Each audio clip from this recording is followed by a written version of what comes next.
I recognize the member from Oshawa. Well, thank you very much, Speaker, and I am glad to be able to take this opportunity and get my voice on the record, and certainly the voices of folks in Oshawa on Bill 84.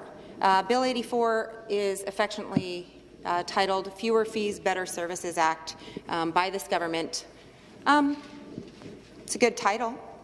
I've had some interesting feedback from folks across the community and actually also from my staff. And Speaker, you and I will say all members of this House, regardless of stripe, have fantastic staff that do a lot of our heavy lifting, who are working with people across the community in need, in turmoil, and they do a lot of important work to fix and to solve and work with people in our communities. Why I mention them is because this bill, Schedule 1 of 11, is called At Your Service Act.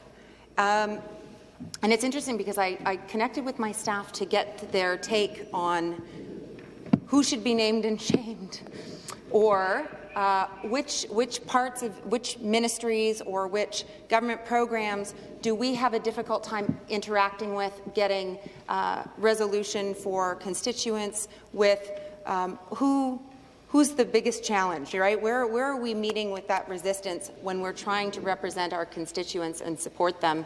And they didn't give me a real list like that because it's not the people that they deal with.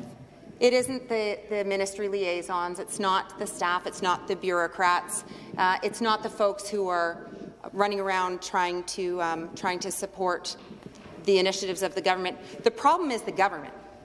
The problem is the decisions at the top that say we're going to throw together a program that we haven't done our homework on.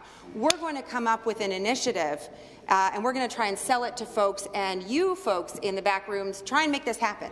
So oftentimes, Speaker, it seems to be a challenge in the community. So this schedule of the bill, the Act provides that ministries and prescribed entities shall comply with any service standards that apply to them under the Act, and basically if they don't, there can be compensation, there can be sort of penalties, so to speak. The government said at briefing to staff that it would essentially be a name and shame on a government website, right, if they don't meet the service standards. I would love to know what this government knows about service standards. I would love to know how they're going to define them. And I'm being a little cheeky, but we're fed up, right? Ontarians are fed up. Your own staff is fed up when they can't get answers or can't reconcile challenges for constituents. So I would say that if I could make some suggestions about service standards, definitely the Ontario Small Business Support Grant has had its challenges. And if we were going to name and shame, I would point my finger at a couple of ministers, and I know there have been different folks involved along the way, and admittedly has been a challenge. The businesses that have received the support, they are grateful. We are grateful on their behalf. The businesses who are stuck in limbo or who got such a runaround without appeal, without anything that makes any sense, left in the lurch, no. Whatever service standards you're going to set, they have not been met. But the small business grant definitely was an issue. Many businesses applied in good faith, were rejected or were approved for the grant, and the money never came. But I would, aside from the Ontario Small Business Support Grant, I would argue that health care and education are services provided by the government, and wouldn't it be great if this bill actually invested in those things to improve services instead of setting them up for further privatization, like we've seen as being a priority for this government. So service standards, perhaps the ministers need to take a long, hard look in those mirrors and decide whether or not they are setting up their ministries for failure or setting up Ontarians for failure or for success. Programs are meant to serve Ontarians. They're not meant to serve a government agenda, right, or certainly partisan agenda. Remember when the Premier at the beginning of this, and I realize I'm off on a bit of a tangent, but I still remember when the Premier was super-duper excited about disconnecting phones. And I remember sort of that mocking of phones, how archaic to have phones that did such crazy things as plug into a wall. But you know what? Those phones were phone numbers that all of our office staff would call to connect with someone, that we could actually remedy and resolve things. But now, good luck getting an email back from a busy ministry, especially with a program like the OSBSG. So let's talk about what service actually looks like, not just the concept of a name and shame website. And what about license plates? While we're here, license plates. 2 years, folks. Happy anniversary. Happy plate anniversary. 2 years ago in February. That was when the reports of the visibility challenges with the PC vanity plate license plates. It was 2 years ago. Still not resolved. Still not resolved. So in terms of service standards, I think maybe there's a place to start. So Schedule 2, my colleague from Kitchener-Waterloo spoke a lot about this. This is the Building Ontario Businesses Initiative Act, supposedly to support the growth of Ontario businesses, to give Ontario businesses priority when it comes to procurement processes for goods and services. I'd like to thank her for her work on this. I have not had a file or a portfolio that delves really into this, but I am a constituency politician, right? And so a lot of the local businesses or folks will come to our offices and say, I've got a product, I've got a great idea, how do I connect with government? We do our best to send them through the government channels, right? I'm not an expert, I don't recommend, who should get what contract or this or that, but we want it to be a fair process for them. And a lot of them have come back and said, you know what, we met all of the criteria and we couldn't even get in on this. It ended up going to someone in Quebec. It ended up going to someone in the States. I can't unpack that for them. I don't know what happens behind the curtain. So I certainly hope that when this government is talking about this section, Schedule 2, I'd love to know where the accountability is. The government does not like to show its cards. I get that. But we've already seen in not quite 4 years quite a history of buddy favors and patronage. Right? So how do we trust? Show us how we can trust. Prove to businesses and entrepreneurs that they can trust.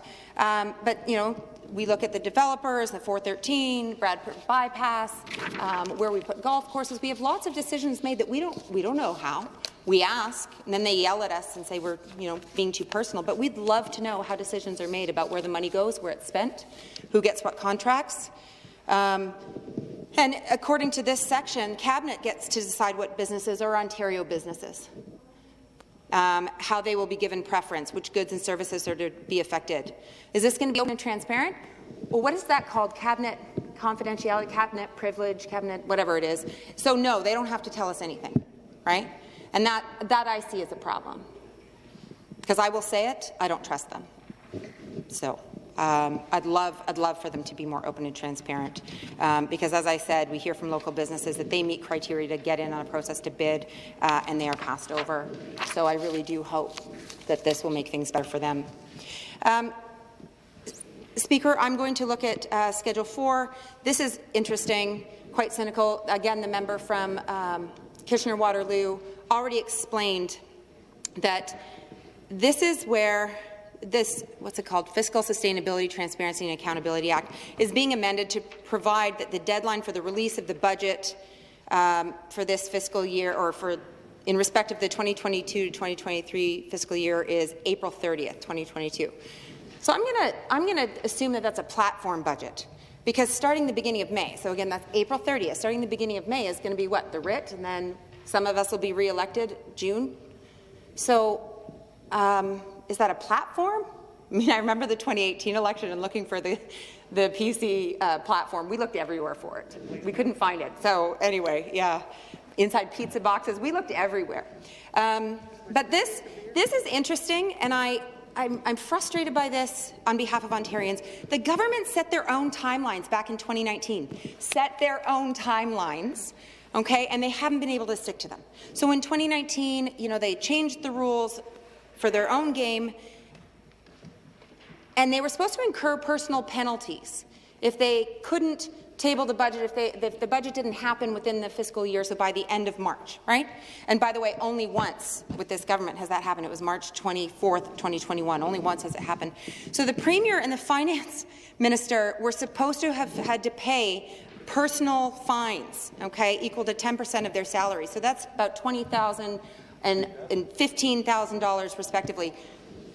Isn't happening. And now we're moving the goalposts so that it can't happen again. Like, come on. Anyway, the government says, don't worry, trust us. Look, we're going to be so financially responsible. Oh, shoot, we're not going to make it. Move it. Put it into legislation. Anyway, they've missed the targets, broken promises, not a new thing. The hydro bills, guys, have they been lowered by the 12% as per the promise? No, just checking. Okay. So instead of lowering them, they've actually hiked them. But I'm going to move on to Schedule 5. Schedule 5, I'm actually pretty jazzed about Schedule 5. And the reason that I am personally jazzed about Schedule 5 in Bill number 84 is because my Bill 83, I beat you to the punch, by the way, again. Bill 83 is my reintroduction of my Bill 43 that was a collaborative effort from the folks across Durham Region, the boards of trade, the chambers of commerce, all of the mayors, the regional chair, and the grassroots movement to free the 412 and free the 418 and remove the tolls permanently from those highways. I debated Bill 43 back in 2020. I introduced it in 2018. The government begrudgingly allowed it to pass and then quietly allowed it to die and languish in committee. So it never actually became law. But here we are with Schedule 5 that basically is my bill, so I'm pleased. I'm going to claim the win on behalf of the folks of Durham Region. And it has been a grassroots effort. So I just, the members across the way, and I see, my colleague from Whitby, we all made this promise back in 2018. I made the promise as a New Democrat. They made the promise as PC. We all knew that this was a community issue, except that I tabled the bill as soon as I got here, thinking that I'd be in a race. But here we are 44 months later, better late than never.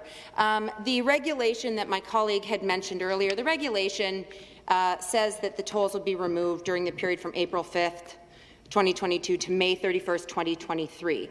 Well, that has an end date, but I will say that in this Bill 84, should it pass, it starts from June 2023. So hopefully we will indeed see it permanently. I don't know. Again, I'm going to go back to I don't trust them, but I see the numbers, I see the dates, I see that the regulation is temporary. The minister acknowledged it has been a process that they're doing their best to make the adjustments. I hope so. If not, my bill is here. You can pick it up. It's yours.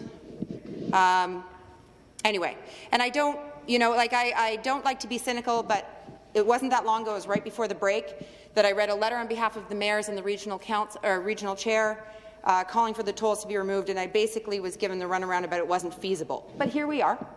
Turns out it was feasible.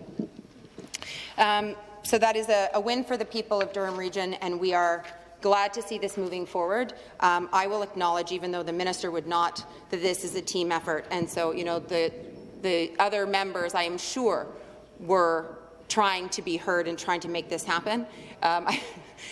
I'm just the one who actually tabled the bill and have been chasing it loudly. So, but I'll take my bit of credit for that, certainly. Something else, though, that I raised the other day, question yesterday, was about the congestion fees on the 407. And there's $1 billion that this government, that this premier said, don't worry about it. You can keep it. Those weren't his words. But $1 billion that the owners of the 407 get to keep. And I see that as a problem because $1 billion would go a really long way to making a difference in the province of Ontario. And part of the contractual deal with the 407 is it's supposed to support some of our traffic flow. And if it doesn't carry its share of the load on our roads, they owe congestion fees to the province. That's basically how it works. So the government didn't collect it because they said pandemic.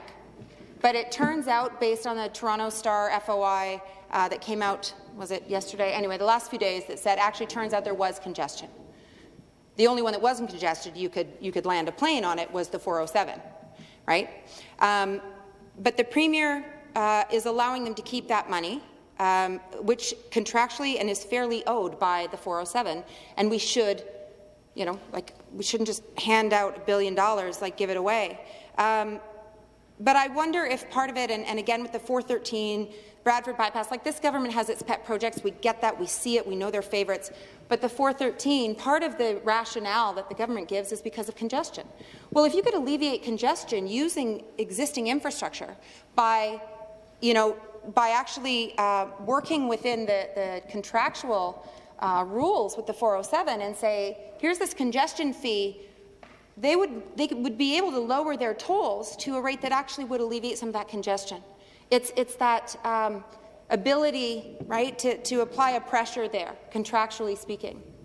But we didn't do that. And that's a missed opportunity. And I wonder why. And I'm going to say something else. I already referenced the 2-year anniversary of those darn license plates that still are out there. Do you know that there were people, sorry, I have heard this, I did not do this, but I understand that people actually went out when they found out that they were unreadable, illegible, whatever, glow in the dark, however we want to describe them, problematic, okay? There are people who went out and bought them so that they could travel for free on the 407 because they couldn't be read, or they assumed they couldn't be read or whatnot. So I'm just putting a question. This isn't an accusation. I'm actually just thinking out loud right now. I wonder if that was part of the problem, if the 407 can't read these darn plates and you guys still haven't fixed them. So let's fix them. Like, let's actually, look after all of the pieces that we've promised. You want to talk about service standards? Back to service standards. Schedule 1. Let's do this. Follow through, folks. Okay, so that's the 407 congestion fees. So the congestion fees, that $1 billion that we're saying, never mind 407 owners, you can keep. Let's talk about $1 billion again. And I'm running out of time, but that surprises no one. I talk a lot. Schedule 6 is amending the Highway Traffic Act, and this is what has been the goodie in the window, right? Like this government, all of you are tweeting the same pretty pictures about the license plate renewal fees, being scrapped, saving folks $120 a year, sending them a check days before the election of the last maybe 2 years, that reimbursing back to whatever the date is. And you know what? User fees are a problem for low-income Ontarians, and there are people who, everybody is fine with getting money back, okay? But a lot of people, surprisingly, a lot of people are writing to us about these. And I will say, just whoever came up with this, it is really interesting because the Premier's 2 biggest flops, I'm going to decide that the 2 biggest flops. Everybody else may have their own favorites. But the 2 biggest flops have been stickers that don't stick and license plates that can't be read. And somebody said, I got an idea. Let's combine stickers and license plates and see if we can make people forget. So anyway, but people want to save money, sure, but how much money could we have saved if we had a childcare deal by now? Somebody told me that 2 hours of childcare is the $120, right? Real differences in people's lives would be getting a childcare deal. Real differences in people's lives would be addressing higher rates, affordable housing. There are so many letters that I got, and I'm running out of time. Let's see. Here's one from a constituent in Whitby that says, give up $1 billion in revenue, who's going to maintain all of the transportation infrastructure? How is the Premier going to make up for this $1 billion loss in revenue? Lay off teachers, lay off healthcare workers? The Premier better tell the voting public where the $1 billion is going to come from to make up for this loss in revenue, and that's from Ron. I got letters from Kitchener. Ava said, I would like to voice my disagreement with the recent initiative to eliminate license renewal fees. I feel that this is simply a blatant move to win the next election in June. My fear is that vital provincial services will be reduced, such as education, healthcare, mental health, maintenance of roads, green initiatives. Can you please voice these concerns in the legislature? Sure, Ava, I'm happy to. Lisa wants to know, how does the government propose making up this lost revenue? Will there be cuts to sectors already hurting and suffering? All I have heard about this is about cutting the program. Nowhere has it been said how the revenue will be recuperated. This is simply an election year vote grab move, and I'm completely against it. And Lisa, in fairness, Lisa started out her letter by saying, sorry, because the government will want this part. Now, please don't get me wrong. I do love having to pay Do I love having to pay $120 every year before my birthday? No. right? So folks will take the money back, but they also are worried when they look at education and healthcare. They're worried about the damage that they've already seen and where this is headed. I have so many more quotes, and I'll be happy to share them in the questions and comments. And maybe then I can also get on the record a little something about Schedule 11. Thank you. Question and response. I recognize the member from Brantford Brant.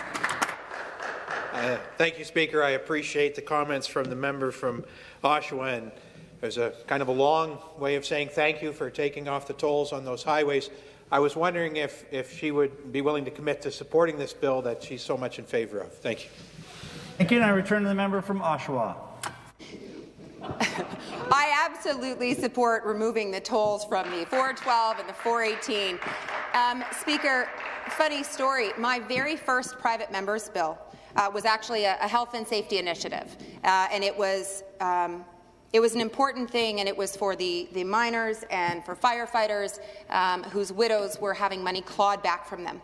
And I met with the then Minister of Labour. He came to my office. We discussed it. I had a private member's bill. The government of the day took that part of my private member's bill, put it in government legislation, and I had to vote against the legislation because it was an omnibus bill full of malarkey, right? So it's a neat trick of government to try and sucker us into different things. But I will say that I have always stood by the folks in Durham Region. I will continue to do that regardless of the tangles that you put us through. Thank you. Thank you. Question and response. I recognize the member from Nickel Belt. Thank you, Speaker. I know you did not have a chance to talk to Schedule 11 very much, but I would be interested in your view on the creation of the Centre of Realty Excellence, and if you think that this will lead to the government making good use of the vacant government property to house everybody in Ontario who needs supported housing, who needs housing right now. Thank you. I return to the member from Oshawa. Thank you very much. And I appreciate, because I didn't have the chance to make comment on Schedule 11. Many people may not remember that it was the Ontario Realty Corporation, and now that portfolio of government buildings, so to speak, or land or whatnot, with the exception of schools, is part of Infrastructure Ontario. And so now this new idea establishing a centre, I don't have any details about governance or roles or funding or participants. Everything substantial is going to be left to regulation, which I hate that. Do I think that this government is going to make the best decisions for affordable housing?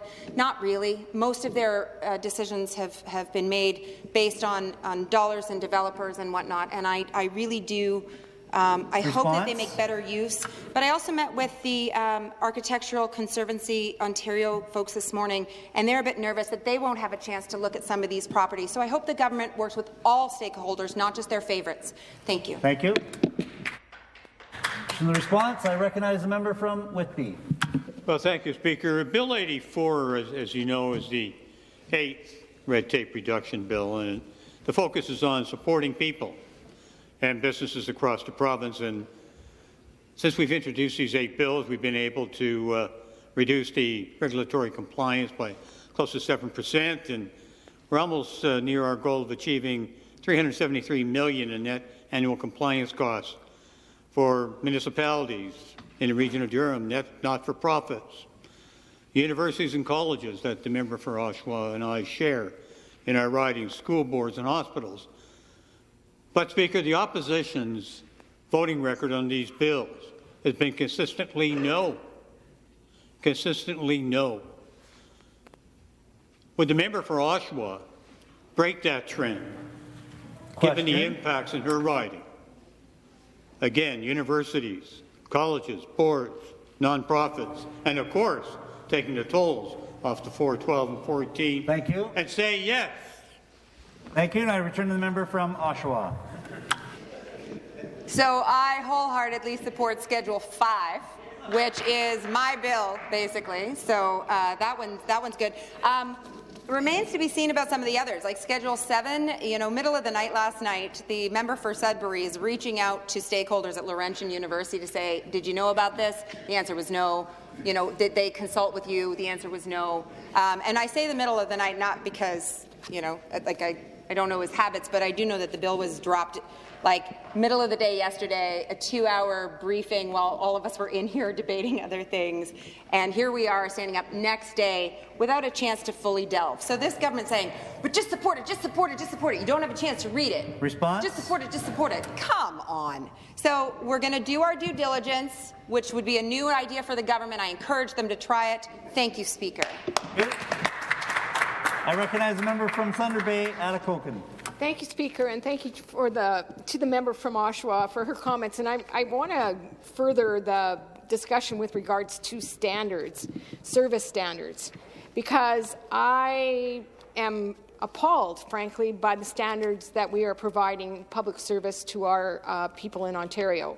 Things like lack of responses on Northern Health travel grants, lack of responses on assisted devices, lack of responses on Ministry of Transportation, environmental concerns. It goes on. And don't even get me started on the small business grant and the frustration that those businesses who are already struggling had to face. So I'm interested in what kind of standards would this member like to see in the service to the people of Ontario. Thank you, Speaker. I recognize the member from Oshawa. Great question. And I would like to thank this member and actually all of the members on our caucus, because we do a lot of work on behalf of our constituents. And this government actually makes it quite challenging to get that work done and to meet the needs of our constituents, to support them, to get answers to their darn questions, to try and get them any kind of resolution. What standards would I like to see? The ones that we've been asking for, the ones that constituents have been asking for, that stakeholders have been saying this would make things smoother for people. This would make our lives better in terms of affordability. And this government can point to the license sticker thing for, you know, $120. But let's talk about what would actually set living standards better, and that would be childcare that's affordable. That would be affordable housing. That would be safety standards. That would be ensuring that workplaces are safe, not changing inspection standards, right? So I think that this is an opportunity for the government to, as I said, take a long, hard look in the mirror, but also consult with real folks. Thank you. I recognize the member from Kitchener-Conestoga. Well, thank you very much, Mr. Speaker. I've got an interesting question since the member brought up. We're talking about how the government's going to be able to afford things if we're putting money back in people's pockets. What does that $1 billion mean? The member from Waterloo opened the door to this earlier, but I'm very curious what taxes the member opposite wants to raise to pay for the quote-unquote plan that the NDP have just released. Thank you. I recognize the member from Oshawa. Thank you. And I'm actually quite pleased to have the opportunity to do a little back and forth with the member from Kitchener-Conestoga because I got a letter from Jane Lindsay from Kitchener, and she asked me a few questions that I'm going to do my best to answer his question, but also, you know, bat it back, because that's what we do here. Jane says the government should be using our tax base wisely, not deleting what amounts to a small amount for most households, but which adds up to, according to press reports, a loss of $1.1 billion. This money should be used to support services which benefit everyone, but which we couldn't access for $120 per year, the price of a license renewal. Whether the current party or another is elected, it will be devastating to hear if we cannot repair health care for the elderly or provide funding to improve the healthy environments in schools or any number of other necessary projects because we are $1.1 billion short. This is a constituent who's doing their best to figure out how this government's making decisions. We are too. When we're government, we're going to do it responsibly well. Thank you. Thank you. I recognize the member for Sudbury. Thank you, Speaker, and thank you as well the member for Oshawa. I want to congratulate her for her work on the tolls of Highway 412 and 418. On behalf of Durham Region, I know it's coming through Bill 84 now, but it's Schedule 4, but it was her 44 months ago, Schedule 5, sorry, 44 months ago when she tabled this to bring it forward. It reminds me of when GM was closing. The members stood up and fought to keep GM open. And I'm wondering if the member could remind all of our colleagues what the Premier said the day after they announced they were closing. Thank you. I recognize the member for Oshawa for a final statement. Well, as I recall, the Premier said, and I quote, "The ship has left the dock." And that was, I think I accused him of folding like a cheap suit before he even got in the ring, tapping out.